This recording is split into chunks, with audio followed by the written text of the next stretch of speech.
Kita masih melanjutkan dialog kita pagi ini, bagaimana manuver politik Golkar dalam berkoalisi. Nah ini, kalau kita lihat Mas Gun-Gun, manuver politik dari partai ini kan bergerak cepat sekarang. Kalau kita lihat berubah dalam waktu singkat.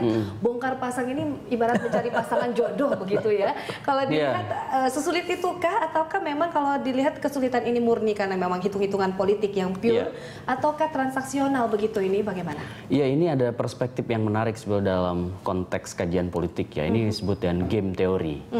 Game teori itu Roger Meyerson ya, itu melihat ada dua strategi yang biasa dipakai dalam situasi acak permainan politik, terutama pada saat menjelang situasi krusial pengambilan keputusan strategis. Pertama itu yang disebut dengan pure strategy game, itu biasanya strateginya tunggal.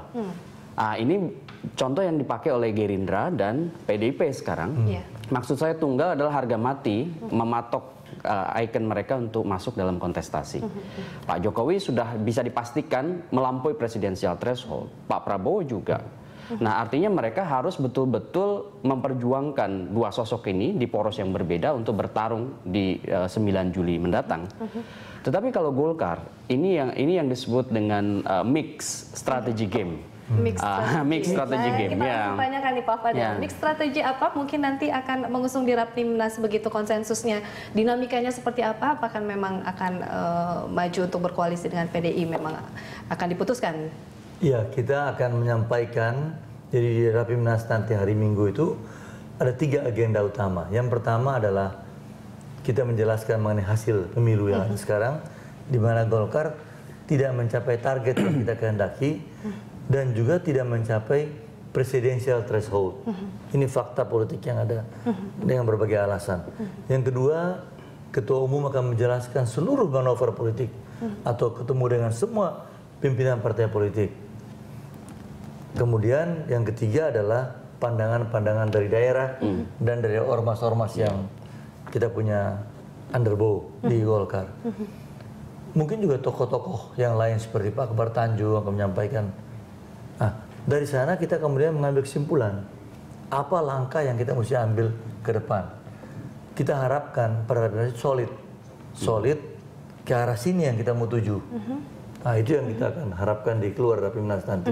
Dari pertemuan-pertemuan yang dilakukan oleh ARB begitu Pak, ini dengan Jokowi, dengan Prabowo juga dan dengan SBY, ini kira-kira Pak Abu Rizal sendiri cocoknya kemana begitu kalau dilihat atau merepresentasikan dari partai juga?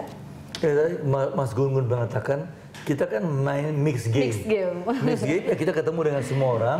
Kita lihat yang sulit itu ya adalah ketika kita bicara hal-hal yang teknis dalam bentuk operasional, kesamaan visi. Tapi yang banyak hal yang sama, dan baik Gerindra, Demokrat, Golkar, PDIP itu semua itu adalah partai-partai nasional, artinya bukan partai Islam semata-mata, partai Islam seperti PKS, P3, tapi partai-partai nasional. Jadi kita gampang bicaranya. Tapi ketika bicara lebih detail, disitulah terjadi hal-hal yang kurang ini. Peluang bagi Golkar tinggal 2 sekarang. Yang pertama adalah kita bergabung dengan PDIP. Yang kedua adalah kita bentuk poros baru dengan Demokrat. Tapi siapa di Demokrat yang bisa menjadi ini? Demokrat pengumuman capresnya konvensinya masih belum itu. Nah, kalau Demokrat mau ngambil yang ini dan kita diminta mewakilinya, belum tentu teman-teman di Rapimnas setuju gitu. Nah, tanggapannya nih Mas Gun, dari pertemuan dengan Pak SBY kemarin juga ada mengusung mungkin poros baru begitu. Tanggapannya terhadap poros baru ini akankah memang cocok hitung-hitungannya juga? Ya, sebetulnya kalau bicara peluang, tentu peluang poros ketiga ini masih tetap ada. Kita harus lihat ya konfigurasinya, bahwa ketika Golkar dengan Demokrat pun masih bisa mengusung yang disebut dengan poros ketiga. Tetapi kalau kita mau realistis dari sudut hitung-hitungan politik, terutama magnet elektoral ya, itu maka kemudian poros ketiga belum mampu pasti menandingi elektabilitas dua sosok yang di arus utama tadi. Karena secara persentase dari perolehan suara iya, sekarang realistis figur yang mau dijual siapa? Misalnya apakah Sri Sultan misalnya, ataukah misalnya wakilnya misalnya hasil peserta konvensi. Dua-duanya menurut saya masih dalam konteks kalau kita bicara elektabilitas masih di bawah dua poros yang sudah mengajukan terlebih dahulu. Tadi ada yang menarik bahwa kemungkinannya dengan PD Perjuangan atau poros sendiri, dan berarti kan Partai Gerindra sudah dinafikan oleh Partai Golkar, kira-kira gitu. Nah, ini saya melihat sebenarnya mengerucut ke itu. Hari ini kan kalau tidak ada melintang kan konvensi Partai Demokrat mengumumkan gitu kira-kira. Dan Partai Golkar masih punya waktu sampai hari Minggu. Jadi saya melihat juga penyimpulan jangan terlalu prematur, termasuk teman-teman media, bahwa Golkar pasti sudah akan kemudian menyatu dengan PDIP, bahwa itu ada opsi yang tentu diharapkan oleh sebagian besar elit piawai di Partai Golkar, ya. Tetapi apakah kemudian itu menjadi bisa kemudian membangun konsensus secara legal formalistik di antara Golkar dan PDIP, itu belum tentu. Ini tadi saya tambahkan penting, jangan sampai persepsi dengan Gerindra ya. Ketika itu juga kita menawarkan sama Gerindra, kita bisa minta menjadi wakil.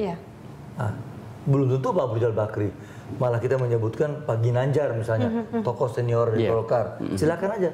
Tapi tidak belum mendapatkan respons yang positif, gitu.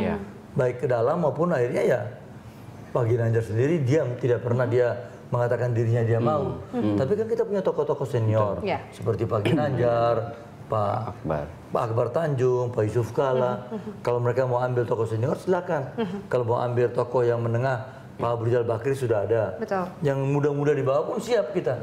Ya kan? Ya, ini siap kita. Dinamikanya masih seru nih Pak. Seru perbincangan kita yang harus kita jeda dulu ini. Nanti kita lanjutkan di segmen berikutnya. Kami akan kembali, tetaplah bersama Dialog Kami.